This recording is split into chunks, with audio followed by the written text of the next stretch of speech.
This is why Elon famously just starts building it all himself. Well, when you look at what he did with Tesla and verticalizing his supply chain, and famously, actually, Starlink is an even better example of this, where I believe it's like effectively like ore and silicon chips in, product out. That's a pretty incredible factory, I've heard. I'd love to see it someday.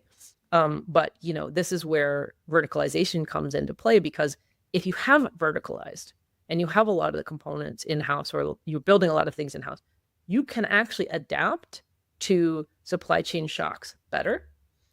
And then famously, he did. When the silicon itself was difficult to find, he was able to redesign his PCB in record time and adapt to buying new silicon. And that would be much more catastrophic for a company that had a more classic supply chain.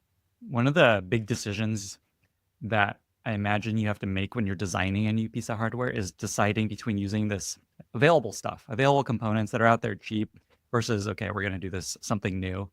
It's something in software too, to use like the design system or do something new. How do you think about that balance when you're designing a new piece of hardware? Very simply, like, I use off the shelf whenever I can, especially in the prototyping phases, because in the prototyping phases, which are a really important phase of what we do, your goal is to show that it can work at all.